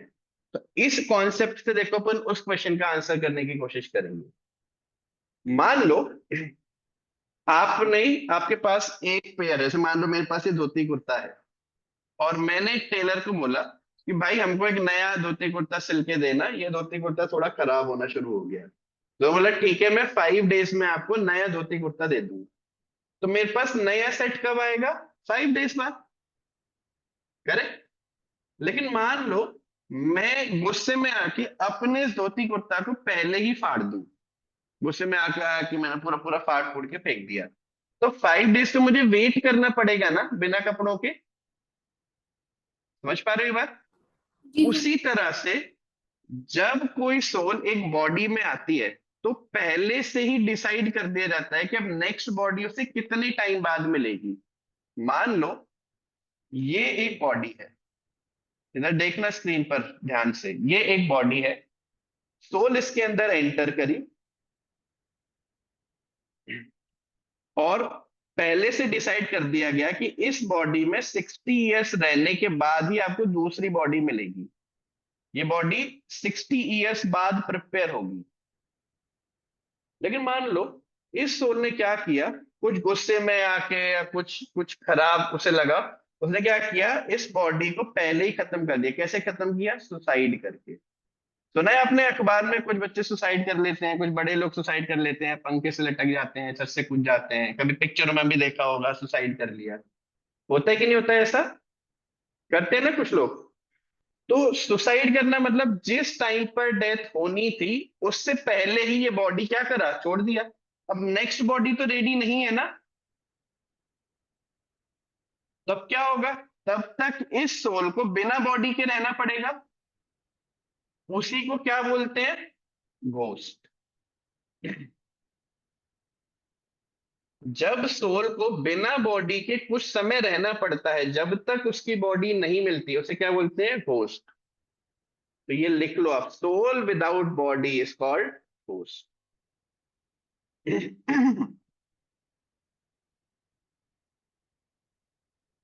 ठीक है? लेकिन समस्या क्या होती है, ऐसा करने पर ये घोस्ट कुछ कर नहीं सकता। वो तो टीवी सीरियल में दिखा देते हैं कि आ गया वो, उसने गाड़ी उड़ा के फेंक दी और उन्हें पेड़ गिरा दिया और ऐसा कर दिया वैसा कर दिया। घोस्ट कुछ नहीं कर सकता है, ये बस ऐसे ही घूमता रहता है इधर से उधर, ये कुछ कर नहीं सकता। क्यों? क्योंकि इसके पास बॉडी नहीं है। जैसे अगर मुझे बुक उठानी है तो बुक उठाने के लिए मुझे इस हाथ की जरूरत पड़ेगी ना। अब उस सोल के पास कोई बॉडी है ही नहीं, तो ना वो बुक उठा सकता है, ना किसी से बात कर सकता है, ना किसी के सामने आ सकता है, बस वो इधर से उधर घूम सकता है। और कब तक घूमना पड़ेगा उसको? जब तक नेक्स्ट बॉडी का टाइम आ नहीं जाता, तब तक उसे ऐसे ही घूमना पड़ेगा, इधर से उधर से इधर। ये बहुत पेनफुल कंडीशन होती है। उसमें बहुत भूख लगती है लेकिन कुछ खा नहीं सकता, बहुत प्यास लगेगी लेकिन कुछ पी नहीं सकता। कितने टाइम तक? जितना टाइम उसका भी बचा हुआ है, 10 ईयर्स, 20 ईयर्स, 30 ईयर्स, जो भी टाइम बचा है उसे ऐसे ही रहना पड़ेगा। इसलिए जो व्यक्ति सुसाइड करता है उसको बहुत डेंजरस लाइफ जीना पड़ता है कुछ टाइम के लिए, तब जाके नेक्स्ट बॉडी उससे मिलती है। समझ में आया? अब घोस्ट पता चला घोस्ट कौन होते हैं। लेकिन कभी कभी घोस्ट एक काम कर सकता है। वो क्या करता है, क्योंकि उसका मन है कुछ खाने का, कुछ बहुत भूख लग रही है, तो क्या करेगा, कभी कभी कुछ घोस्ट किसी और बॉडी के अंदर एंटर कर जाते हैं। ऐसा आपने सुना होगा पहले कि वो उसके अंदर वो देवी आ गई, बाबा आ गए, ये आ गया। वो और कुछ नहीं होता, वो ऐसा ही एक घोस्ट है। वो क्या किया, एक बॉडी के अंदर जाके बैठ गया। लेकिन ये किसकी बॉडी में बैठ सकता है? हर किसी की बॉडी में नहीं बैठ सकता। जिसकी बॉडी, या कह लो जो व्यक्ति स्पिरिचुअली बहुत वीक होता है, जैसे वो कभी कुछ भी पूजा ना करे, भगवान का नाम ना ले, जो बहुत वीक होता है स्पिरिचुअली, उसकी बॉडी में ही घोस्ट एंटर कर सकता है, वरना नहीं कर सकता है। जैसे मान लो मैं एक हेल्दी व्यक्ति हूं, बिल्कुल एकदम फिट एंड स्ट्रांग व्यक्ति हूं, क्या कोई भी व्यक्ति आके मेरे को ऐसे लूट सकता है? ऐसे मतलब आके मेरे जेब में से पर्स निकाल ले, कोई कर सकता है? नहीं। अगर मैं हेल्दी और स्ट्रांग हूं तो मैं लड़ लूंगा ना उससे। उसी तरह से जो स्पिरिचुअली बहुत स्ट्रांग होता है उसमें घोस्ट कभी नहीं आ सकता, वो दूर से ही भाग जाता है देख के। इसलिए आप ऐसा कभी नहीं सुनोगे कि कोई साधु थे या कोई ऐसे बहुत विशेष कोई आध्यात्मिक व्यक्ति थे उनके अंदर ऐसे कोई आया। ये हमेशा आते हैं ऐसे कोई बहुत वीक व्यक्ति होता है स्पिरिचुअली उसके अंदर। समझ में आया? इसलिए अगर हम जैसे भगवान का नाम लेते रहे, चैंटिंग करते रहे, जैसे रोज पूजा करें, अच्छे अच्छे काम करें, तो हम क्या हो जाएंगे? Spiritually strong. तो हमारे आसपास भी नहीं आ सकता। इवन हमारे अंदर छोड़ो, हमारे आसपास जो लोग रहते हैं, जो कंटिन्यूअसली हमारे साथ रहते हैं, उनके अंदर भी नहीं आ सकता, क्योंकि उसे हमसे डील करना पड़ेगा। जैसे अगर मेरे साथ कोई चल रहा है और मैं फिजिकली बहुत स्ट्रांग हूं, तो मुझे तो लूटेगा नहीं, इसको भी नहीं लूट सकता, क्योंकि मैं स्ट्रांग हूं, मैं खड़ा हूं ना वहां पे। समझ रहे हैं बात? सबको क्लियर हो रहा है ये? मुझे ईमानदारी से बताओ, सबको समझ में आ रहा है कि नहीं आ रहा है? बिल्कुल अच्छे से। जी प्रभु जी। कोई ऐसा है जिसको कुछ समझ नहीं आ रहा हो कि प्रभु जी क्या चल जी रहा है, हमको कुछ समझ नहीं आ रहा? हाँ, ठीक है, वेरी नाइस। प्रभु जी, तो हाँ जी, मेरा एक क्वेश्चन है। बोलो।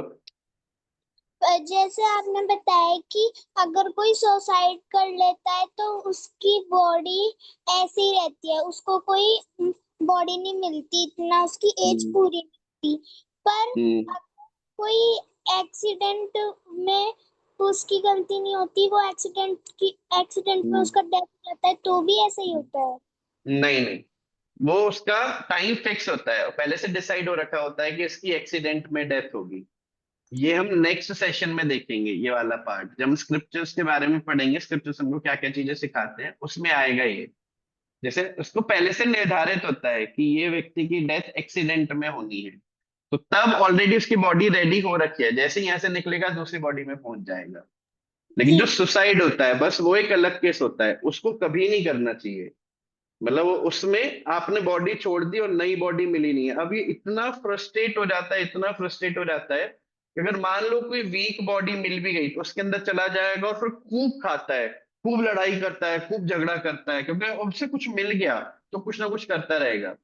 ऐसे आप देखोगे बहुत छोटा छोटा, जैसे बहुत पतला कोई व्यक्ति है और बहुत हैवी व्यक्ति को भी धक्का देके गिरा देता है, इतनी पावर आ जाती है उस बॉडी में उसके जाने पर। समझ में आया? तो ये बहुत डेंजरस सिचुएशन होती है। लेकिन ये किसको अफेक्ट कर सकता है? जो स्पिरिचुअली बहुत वीक होते हैं, जिसका भगवान पे विश्वास होता है, जो जप करता है, थोड़ी पूजा करता है, ऐसे गीता पढ़ने का प्रयास करता है, वो बहुत स्ट्रांग होते हैं, उन पर नहीं जाता कभी भी। आरोही एंड आयुषी, गुरु जी, पूछो पूछो, जल्दी पूछो। गुरु जी, गुरु जी, तो कर लेता है, उसको मुक्ति कैसे मिलती है? ये आप क्वेश्चन में पूछना है, 5th डे है इस चीज के लिए। ऐसे आप क्वेश्चन इकट्ठे करते रहो और पूछते जाना, जो आपका क्विज वाला फॉर्म आता है ना उसमें लास्ट डे हम क्वेश्चंस को आंसर करेंगे। ठीक है, चलो आगे देखते हैं। अब क्वेश्चन उठता है कि ठीक है प्रभु जी, ये समझ में आ गया कि हम बॉडी नहीं है, हम सोल है, और ये सोल एक बॉडी को छोड़ के दूसरी बॉडी में जा सकती है। लेकिन ये कैसे डिसाइड होगा कि नेक्स्ट बॉडी हमको कौन सी मिलेगी? मान लो मैं चाहता हूं कि नेक्स्ट बॉडी में मैं, क्या बोलते हैं, बहुत एक्सपर्ट पेंटर बनना चाहता हूं, तो क्या मैं ऐसा बन सकता हूँ? क्या डिसाइड करेगा कि नेक्स्ट बॉडी हमको क्या मिलेगी? लड़का बनेंगे कि लड़की बनेंगे, इंसान बनेंगे कि गधा बनेंगे, क्या बनेंगे हम, कैसे डिसाइड होगा? इस बात को जानने के लिए अपन ये वाला श्लोक देखें, सुनना ध्यान से। यम यम वापि स्मरण भावमु त्यजत अन्ते कलेवरम तम तमेवैति कौन्तेय सदा तद भाव भाविता। ये चैप्टर 8 में है ये वाला श्लोक। जिसके घर में गीता हो आप जाके पढ़ना, 8.6 8th चैप्टर का 6th श्लोक है ये। ठीक है, पढ़ सकता है वहां जाके। यम यम वापी, जैसा जैसा, यम यम मतलब जैसा जैसा, स्मरण भावम, वो स्मरण करेगा, सोचेगा, जैसा जैसा वो याद करेगा, कब? त्यजत अंते कलेवरम, कलेवरम बोलते हैं बॉडी को, और अंते कलेवरम मतलब बॉडी के लास्ट समय में, त्यजत मतलब बॉडी के लास्ट समय में जब वो छोड़ रहा होता है, तब वो जैसा जैसा याद करेगा।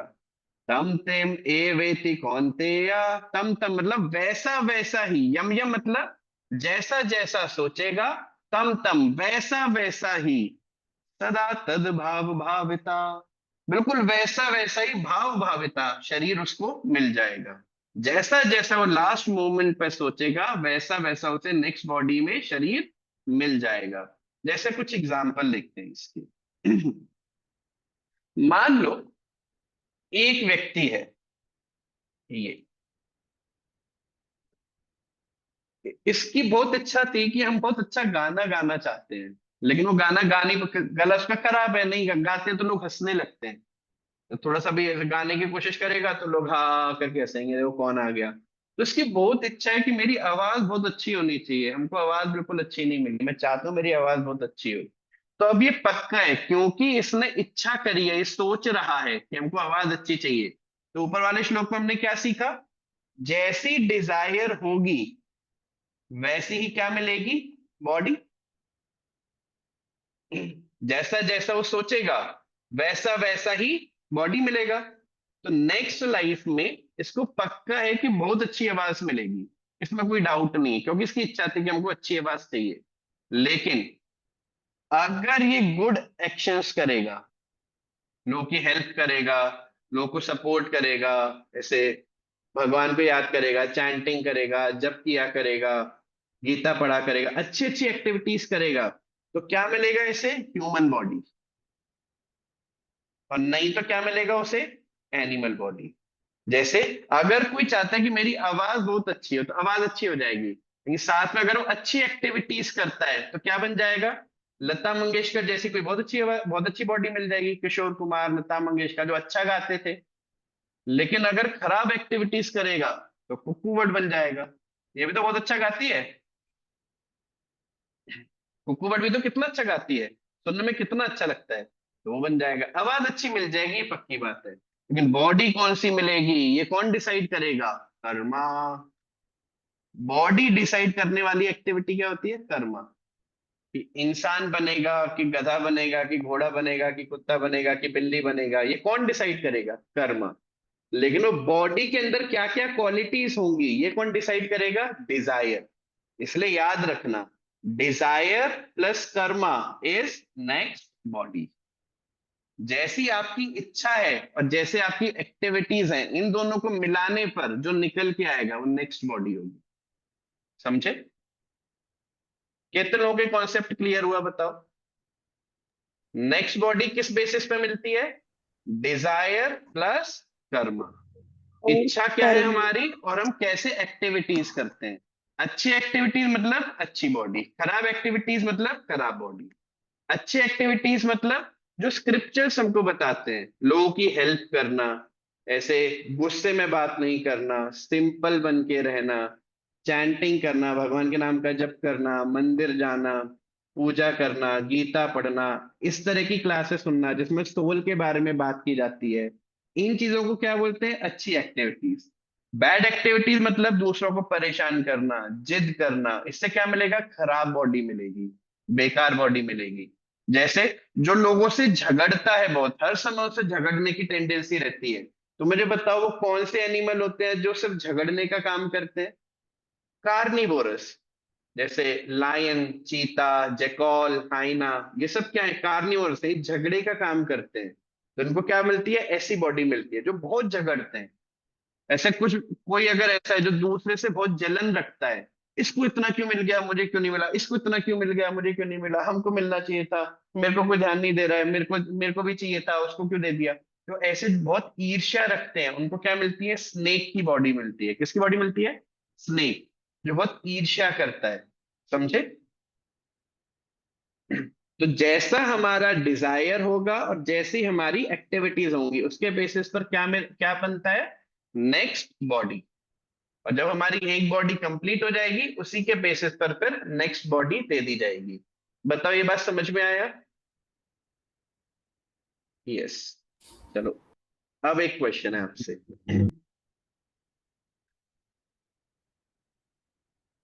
मान लो एक और व्यक्ति है, इसने सोचा कि मैं बहुत रिच बनना चाहता हूँ, बहुत रिच, मेरे को बहुत सारा पैसा चाहिए, मैं सारी फैसिलिटीज पाना चाहता हूँ, मेरे को सब फैसिलिटीज चाहिए। अगर ये गुड एक्टिविटीज करेगा, मतलब ये क्या चाहता है, रिचनेस, लेकिन अगर ये गुड एक्टिविटीज करेगा तो कहां पे जन्म लेगा बताओ, कैसी बॉडी मिलेगी इसे? हाँ, ह्यूमन बॉडी मिलेगी, किसी रिच फैमिली के यहाँ पे, बहुत अच्छी फैमिली के यहाँ पे, जिनके पास सारी फैसिलिटीज होंगी, फैसिलिटी की कोई दिक्कत नहीं होगी। जैसे ये एक अच्छी फैमिली में जाके जन्म ले लेगा, समझे? लेकिन अगर मान लो बैड एक्टिविटीज करता है, तो देखो रिचनेस तो उसे मिलेगी क्योंकि उसकी इच्छा थी भाई हमको हमको रिच बनना है, तो क्या करेगा, एक ऐसी रिच फैमिली में डॉग बन जाएगा। जो डॉग होता है, जो जैसे आपने देखा है, जैसे अंबानी के घर का जो कुत्ता होता है, वो भी क्या गाड़ी में घूमता है, पूरे टाइम एसी में रहता है, और कोच के लिए बढ़िया बढ़िया फैसिलिटीज आती हैं, सब रहता है ना। तो आप सोचो एक कुत्ता है जो आपकी गली में बेचारा इधर से उधर घूम रहा है, उसे ये भी नहीं पता कि हमको रोटी कब मिलेगी, मिलेगी कि नहीं मिलेगी। वो आप थोड़ा सा भी गेट खटखटाओ, फटाक से वो पूंछ हिलाता हुआ आ जाएगा कि शायद हमको यहाँ खाना मिलेगा। और एक अंबानी जो कुत्ता है, वो बढ़िया से गाड़ियों में घूमता रहता है। तो क्यों है? क्योंकि एक व्यक्ति, एक आत्मा थी जिसने डिजायर करी कि हमको रिच बनना है, लेकिन एक्टिविटीज बहुत खराब करी, तो ऐसा कुत्ता बन गया जो रिचनेस में जिएगा। समझे? कोई भी चीज जो होती, कोई भी बॉडी आप अपने आगे सामने देखोगे, कोई भी, चाहे वो लेजर्ड हो, चाहे वो क्या बोलते हैं, आंट हो, गधा हो, काऊ हो, एलिफेंट हो, ह्यूमन हो, कोई भी हो, वो रैंडमली नहीं है। लास्ट लाइफ में जैसी डिजायर किए थे और जैसी एक्टिविटीज करी थी, उन्हीं के बेसिस पर उनको वो बॉडी मिलती है। समझे? इवन आपके घर में जो लेजर्ड है, छिपकलियां घूमती है ना घर में, वो लिजर्ड कोई ऐसा नहीं कि ऑर्डिनरी लिजर्ड है, उसका आपसे कुछ ना कुछ कनेक्शन है, लास्ट लाइफ में या कुछ प्रीवियस लाइफ में कुछ आपसे उसकी बहुत बॉन्डिंग रही होगी, इसलिए ये डिजायर पूरी करने के लिए उसको आपके घर में छिपकली बनाया कि वो आपके साथ रहना चाहता था, लेकिन कर्मा बहुत खराब था, इसलिए उसे ह्यूमन बॉडी मिला नहीं, तो लिजर्ड की बॉडी दे दी गई। तो वही जो आपको और पसंद करता था, अब क्योंकि एक्टिविटी बहुत खराब की, तो आपके पास तो ले आए उसको, लेकिन लिजर्ड की बॉडी में ले आए, तो आपकी दीवारों पे घूमता रहेगा वो। समझ में आया? तो कोई भी बॉडी रैंडम नहीं होती, बहुत सोच समझ के उसको स्पेसिफिक स्पेसिफिक जगह पे डाला जाता है। जैसे आप अगर स्कूल में एडमिशन लेना चाहते हो, तो ऐसे ही चले जाते हो क्या किसी भी स्कूल में या किसी भी क्लास में, या अंदर गए, जब कभी फर्स्ट क्लास में बैठ गए, कभी 10th क्लास में बैठ गए, कभी सेकंड क्लास में बैठ गए। वो स्पेसिफिक होता है ना कि आपको कौन से स्कूल में जाना है, कौन सी क्लास में जाना है, क्लास में जाके कभी कभी सीट भी फिक्स कर दी जाती है कि भाई ये वाली सीट आपकी है, कर दिया जाता है ना। कुछ रूल्स बनाए जाते हैं कि आपका अगर ये एलिजिबिलिटी, आप इतना अगर पढ़ लिए हो तो इतनी क्लास में जाओगे, इतना पढ़े हो तो इतनी क्लास में जाओगे, अगर आप पढ़ने में बहुत अच्छे हो तो टीचर कभी कभी आगे बढ़ाता है, पढ़ने में बहुत खराब हो तो पीछे बिठा देगा। तो जो भी आपकी एक्टिविटीज होती है उसी से डिसाइड किया जाता है कि आप क्या करने वाले हो। ऐसे ही किसी भी सोल को जो बॉडी मिलती है वो रैंडमली नहीं मिलती, बहुत सोच समझ के दी जाती है, वो क्या चाहता है और क्या एक्टिविटीज कर रहा है। इसलिए हमेशा बच्चों याद रखना, कोई भी एक्टिविटी जो आप करोगे वो आपकी नेक्स्ट बॉडी को अफेक्ट करने वाला है। अगर आप अच्छी एक्टिविटीज करोगे, जैसे जैसे पेरेंट्स की बात मानना, चोरी नहीं करना, झूठ नहीं बोलना, परेशान नहीं करना, आपको देखना बहुत अच्छी बॉडी मिलेगी, बहुत अच्छी जगह पे जाओगे। वहीं पे अगर आप खराब एक्टिविटीज करोगे, झूठ बोलोगे, और क्या बोलते हैं टीवी पे खराब खराब चीजें देखोगे, खराब खराब चीजें खाओगे। जैसे अब देखा पिग होता है, पिग पिग क्या करता है, क्या खाता है पिग? जो बिल्कुल एकदम नालियों में से जो कूड़ा निकल रहा होता है उसको खाता रहता है। तो वो जो सोल है, सोचो क्या करा होगा उसने ह्यूमन बॉडी में कि ऐसी बॉडी मिली जो कुछ भी खा ले। ऐसा रोड पे जा रहा है, इधर मोमोज का ठेला दिख गया तो मोमोज खा लिए, तो थोड़ा आगे देखा जलेबी का ठेला दिखा तो जलेबी खा ली। वो कैसे बन रहा है, क्या बन रहा है, कितनी गंदी तरीके से बन रहा है, कुछ ध्यान नहीं करता है वो। तो ऐसे व्यक्ति को क्या बना देंगे, पिग। अब खाए बढ़िया से, जो खाना है सो खाए, जहां से कुछ भी निकल के आ रहा है। समझ में आ रहा है ना? अभी तो मान लो कुछ खराब खा लोगे तो पेट खराब हो जाएगा, फूड पॉइजनिंग हो जाएगी। सुअर को, पिग को कभी भी फूड पॉइजनिंग नहीं होती है, वो खाता रहता है इसी तरह से, तो वैसी बॉडी दे दी जाएगी। इसलिए हमको बहुत इंटेलिजेंटली अच्छी चीजों को ही खाना चाहिए, अच्छी एक्टिविटीज ही करनी चाहिए, ठीक है ना। साथ ही साथ अच्छी एक्टिविटीज मतलब चैंटिंग, जैसे भगवान को याद करना, गीता पढ़ने की कोशिश करना, ऐसी क्लासों को सुनने का प्रयास करना। अब बताओ ये जैसे आज हम जो पढ़े आपको इंटरेस्टिंग लगा कि नहीं लगा? ऐसे कुछ नया कुछ जानने को मिला कि नहीं मिला? यस, ऐसी चीजों को जानने का प्रयास करते रहना, ये भी गुड एक्टिविटीज में आता है। ये आपको क्या देगा? बहुत अच्छी बॉडी देगा। इवन जो हम अभी पढ़ने की कोशिश कर रहे हैं ना, इससे एकदम फर्स्ट क्लास की बॉडी मिलती है। जैसे ट्रेन के अंदर भी अलग अलग कंपार्टमेंट होते हैं ना, first AC, second AC, third AC, sleeper, general. तो ये जो हम पढ़ रहे हैं बिल्कुल फर्स्ट एसी वाला है। जो हाई क्लास बॉडी होती है वो यहाँ से मिलती है। इसलिए आप देखो बहुत सारे जो साधु लोग होते हैं वो पूरे टाइम यही काम कर रहे होते हैं, भगवान के नाम का जप कर रहे होंगे, गीता पढ़ रहे होंगे, लोगों को पढ़ा रहे होंगे, हेल्प कर रहे होंगे दूसरों की, यही काम करते रहते हैं। उन्हें पता है इससे एकदम बेस्ट रिजल्ट आने वाला है। और जो सिर्फ पूरे टाइम इसमें लगा है, मोबाइल चला रहा है, टीवी चला रहा है, इधर उधर घूम रहा है, और बस ऐसे ही किसी से झगड़ रहा है, किसी को पत्थर मार रहा है, इस तरह से जो रहता है उसको एकदम थर्ड क्लास बॉडी दी जाती है, बहुत खराब बॉडी। मच्छर की, कीड़े की, ये सब बहुत खराब बॉडी होती है, उसको वहां दिया जाता है। तो इस बात को हमेशा याद रखना, हम क्या है? बॉडी नहीं है, हम क्या है? सोल। ये बॉडी छोड़ के कहीं और चले जाएंगे, और कहाँ जाएंगे ये अभी डिसाइड होगा हम जो एक्टिविटीज कर रहे हैं।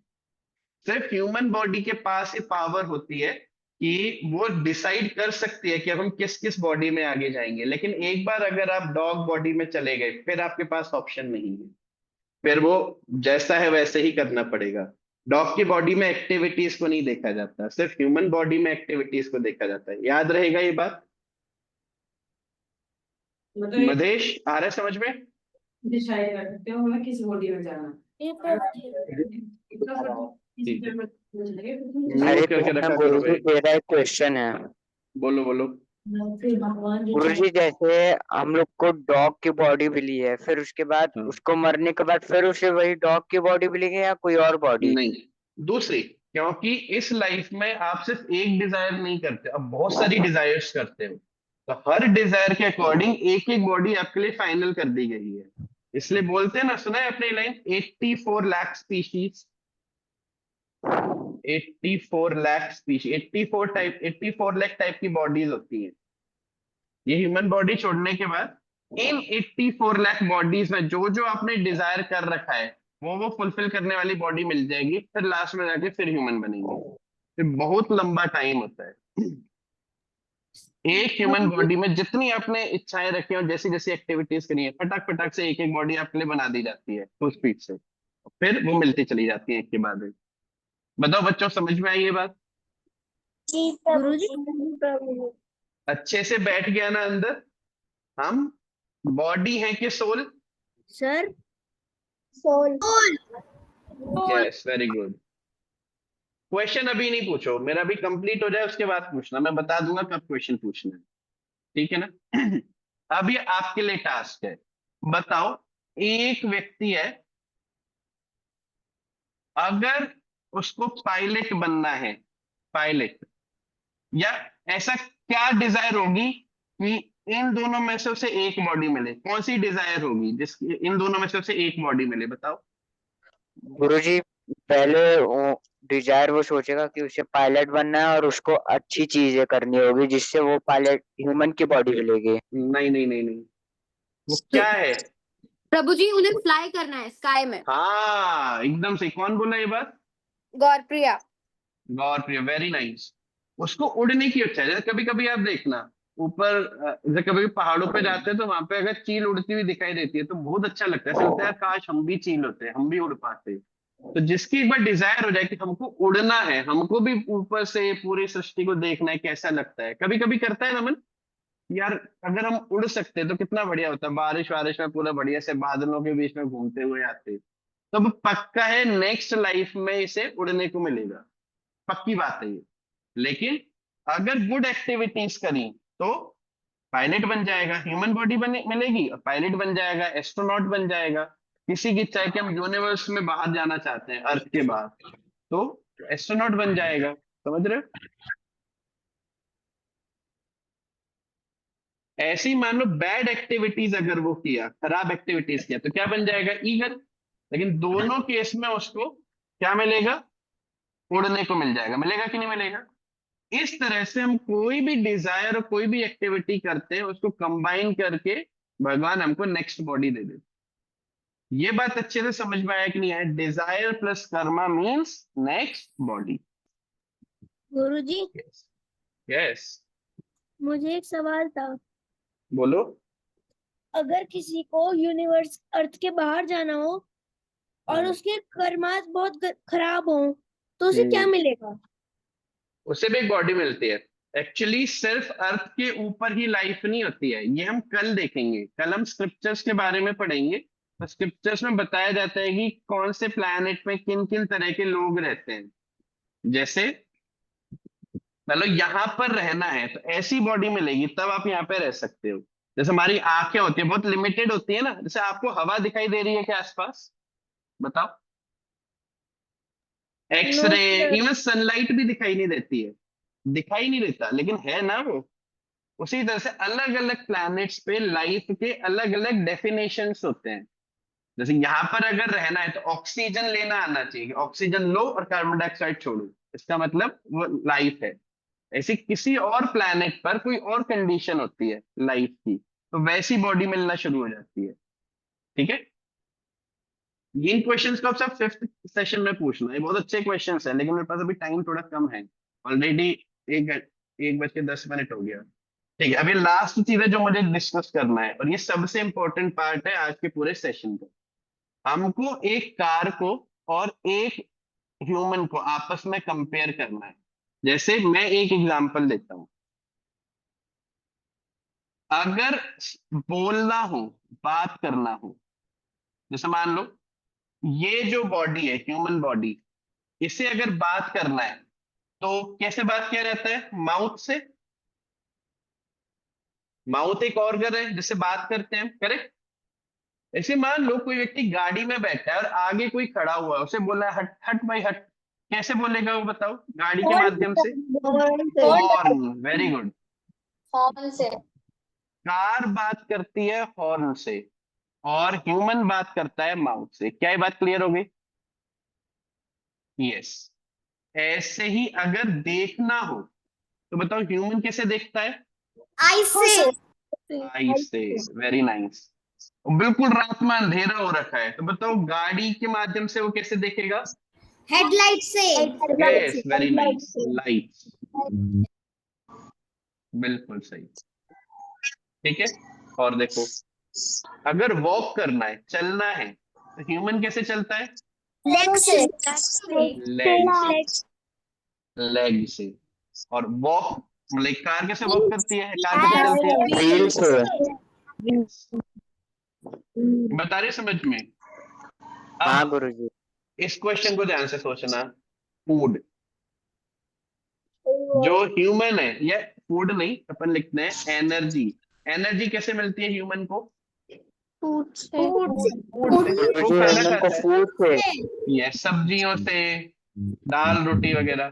और कार को पेट्रोल पेट्रोल से। से। Very nice.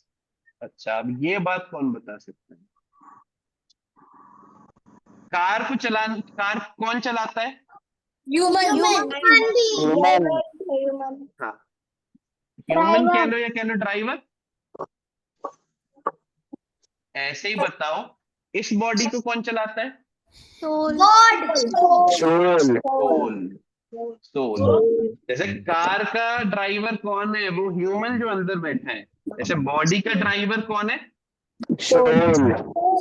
कार में से ड्राइवर उतर के चला जाए तो कार चल सकती है क्या? नहीं। ऐसी बॉडी में से ड्राइवर उतर के चला जाए, यानी सोल निकल के चली जाए, तो बॉडी चल सकती है क्या? यस। तो क्या इस बात का आपको विश्वास बढ़ा कि एक सोल होती है जो हम हैं, जो इस बॉडी के अंदर है, और वो इस बॉडी को चलाती है। और इसी तरह से आप देखो, कभी अपने बहुत छोटे की फोटोज देखना है, कभी कभी पेरेंट्स अपने बचपन की फोटो दिखाते हैं। कितने लोगों ने अपने पेरेंट्स के बचपन की फोटो देखी है? अपने पेरेंट्स के बचपन की फोटो हाँ, तो कितने सारे बच्चों ने देखे, वेरी नाइस। अब देखो, जब वो बचपन में थे तो बिल्कुल छोटे से थे, फिर और बड़े हुए, फिर और बड़े हुए। उससे कहा था। ईमानदारी से बताओ, बहुत सोच समझ के, आपको लगता है कि ये सेम बॉडी है जो इतने से ऐसे रबर की तरह खिंच के बड़ी हो गई? देखो पूरा पूरा चेंज हो जाता है ना, फेस भी काफी हद तक बदल जाता है। जब छोटे होते हैं तो बिल्कुल भी दाढ़ी वाड़ी भी नहीं आती, बड़े हो जाते हैं तो दाढ़ी भी आने लगती है, रिंकल्स आने लगता है, पूरी बॉडी पूरी पूरी तरह से चेंज हो जाती है। मेडिकल साइंस बोलती है कि 7 इयर्स में पूरी ह्यूमन बॉडी अपने सारे सेल्स बदल देती है। 7 इयर्स में पूरी ह्यूमन बॉडी कंप्लीटली चेंज हो जाती है। कंप्लीटली चेंज हो जाती है। 7 ईयर पूरी पूरी एक एक सेल पूरा बदल जाता है, लेकिन फिर भी अपन को तो व्यक्ति सेम ही लगता है ना, कि ये तो वही है, मेरा दोस्त या मेरे फादर या मेरी मदर या मेरा बेटा, ऐसी फीलिंग आती है ना।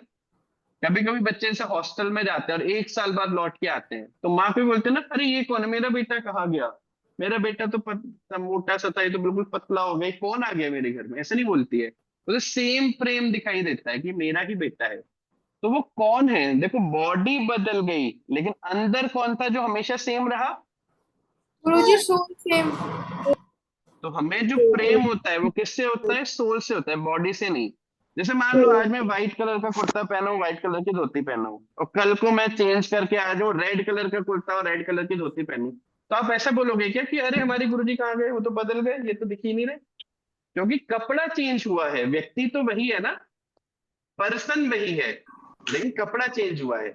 ऐसे ही जैसे जैसे हम बड़े होते हैं, बॉडी चेंज होती है लेकिन सोल सेम रहती है।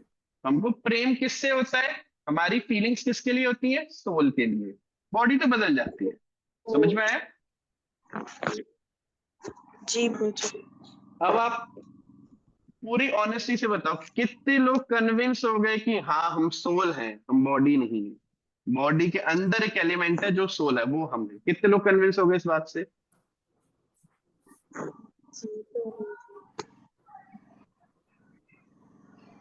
यस, वेरी नाइस, बहुत अच्छे। हाथ अभी नीचे नहीं करना, मैं देख लूं सबको पहले।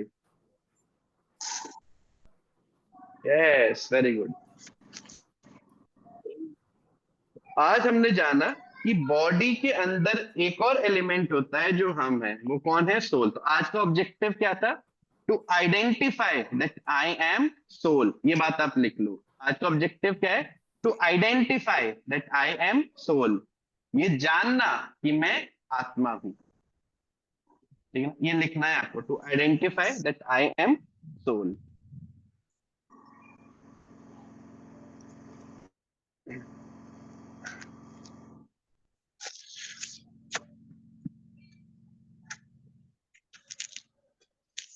ठीक है, अब मैं बस 5 मिनट और लूंगा आपके। गुरुजी आप बता सकते हैं क्या लिखना है कॉपी में?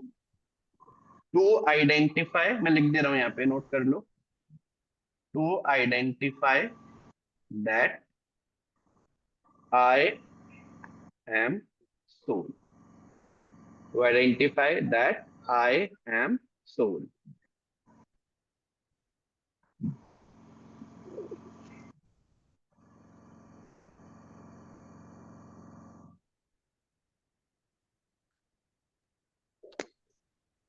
ठीक है, तो अब मैं जल्दी से आपको समराइज कर दे रहा हूं, ये पॉइंट्स अपने दिमाग में बिठा लेना।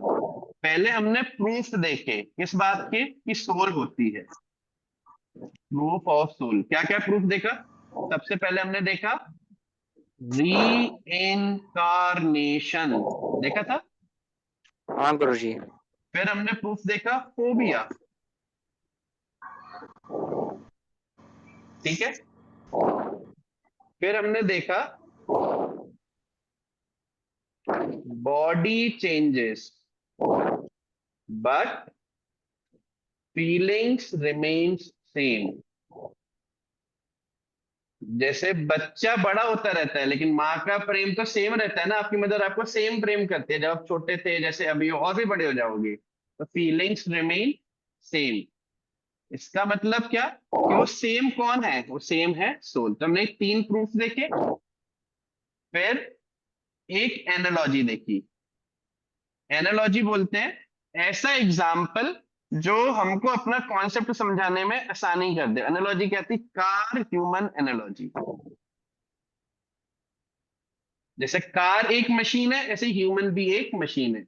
जैसे कार को ड्राइवर चलाता है, ह्यूमन को सोल चलाती है। हमने ये एनालॉजी देखी, ठीक है। अब इसके बेसिस पर आपकी क्विज आएगी लगभग 4-5 बजे के आसपास। तो अलर्ट रहना, जैसे ही क्विज आए जो अवार्ड मिलेंगे वो उनके हिसाब से मिलेंगे जो पहले आंसर करेंगे और राइट आंसर करेंगे, ठीक है ना। होमवर्क का क्वेश्चन ग्रुप पर डाल दिया जाएगा, तो ध्यान देना उस होमवर्क पे जो भी क्वेश्चन आएगा, ठीक है ना। चेक कर लेना कि नोट्स भी मैं ग्रुप पे डाल दूंगा और रिकॉर्डिंग भी डाल दूंगा। जो क्विज आएगी उसमें क्वेश्चंस का ऑप्शन होगा, तो जो भी क्वेश्चन पूछना चाहते थे आंसर नहीं कर पाए हमें, कोई टाइम नहीं था अपने पास बहुत ज्यादा, तो आप उसमें क्वेश्चन डाल देना। लास्ट सेशन में सारे क्वेश्चन आंसर होंगे आपके जितने भी क्वेश्चन है। खूब जो भी आपके दिमाग में आ रहा हो इधर उधर से सब भर देना उसके अंदर, क्वेश्चन सब आंसर कर देंगे, ठीक है। हरे कृष्णा। शाम को मिलेंगे श्लोका की क्लास में। आपको अच्छा लगा था कल श्लोक याद करके? जो लोग कराए थे कल, सब लोग नहीं आए थे शाम को श्लोक वाली क्लास में? अच्छा लगा था ना? सर मैं डाल देना, मैं आज फर्स्ट क्या? टाइम आया हूँ। मैं न्यूज़ चेक करूँ, मैं फर्स्ट टाइम आया हूँ। क्या नाम है बेटा आपका? शिवेक। शिवांश? क्या नाम था?